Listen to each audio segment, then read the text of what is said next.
जय हिंद दोस्तों, रक्षित खन्ना के इस चैनल में आपका स्वागत है। दोस्तों, आज के इस वीडियो में मैं आपको बताऊंगा कि अगर आपका डीएडीआर 50% हो जाता है तो क्या वो बेसिक पे में मर्ज होगा और इसकी हिस्ट्री क्या रही है पहले की, और दोस्तों इसका प्रभाव कैसे कैसे पड़ेगा सरकारी कर्मचारियों पे। चलिए दोस्तों, मैं आपको समझाता हूं।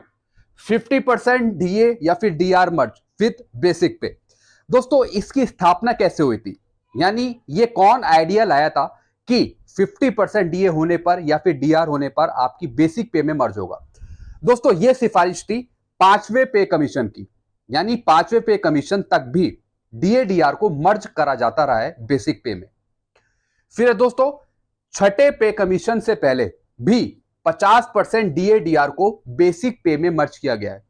बिल्कुल दोस्तों, और इसका बेनिफिट सरकारी कर्मचारी, चाहे वो सर्विंग हो चाहे वो पेंशनर्स हो, उनको भी मिला है। फिर है दोस्तों थर्ड सीपीसी की सिफारिश थी 36% हो।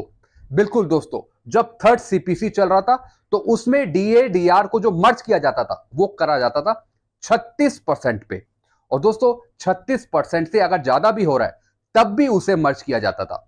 उस टाइम तक थर्ड पे कमीशन तक 36% डीए डीआर को मर्ज करने की सिफारिश थी। दोस्तों अब मर्ज करने पर क्या क्या मिलेगा, सबसे बड़ा सवाल है। दोस्तों अगर आपका डीएडीआर मर्ज हो जाता है, जब आपका 50% डीएडीआर पहुंचेगा तो आपकी पेंशन पर भी फर्क पड़ेगा, आपके जो अलाउंसेस हैं, भत्ते हैं, उस पर भी फर्क पड़ेगा। सिर्फ एक चीज कम हो जाएगी, जैसे ही आपका डीएडीआर 50% बेसिक पे में मर्ज कर दिया जाता है तो आपका डीए कम हो जाएगा, यानी न्यूट्रल हो जाएगा। दोस्तों एक बात आपको यहां पे समझ में आ गई, डीए डीआर मर्ज होने से आपकी पेंशन, भत्ते बढ़ेंगे, उस पर असर आएगा, लेकिन जो डीए मिल रहा है आपको वो कम हो जाएगा, न्यूट्रल हो जाएगा वो।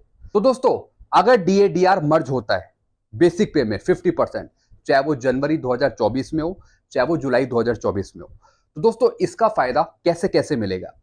सबसे पहला फायदा सेंट्रल गवर्नमेंट एम्प्लॉय को, दूसरा स्टेट गवर्नमेंट एम्प्लॉय को। प्राइवेट कंपनी पर इसका असर नहीं पड़ेगा, सिर्फ जो सरकारी कर्मचारी हैं या फिर जहां पे डीए डीआर इंक्लूड होता है ऐसे प्रोफेशन में, तो वहां पर इसका असर पड़ेगा।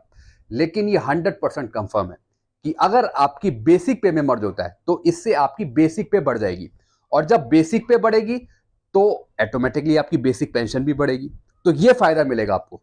बाकी जो भत्ते हैं जिसमें डीए डीआर इंक्लूड होता है तो उस पर भी असर पड़ेगा, वो भी आपके बढ़ेंगे।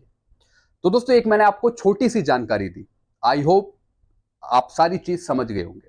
वीडियो आपको अच्छा लगता है, वीडियो को लाइक करें और दोस्तों चैनल को सब्सक्राइब कर सकते हैं। Thank you so much.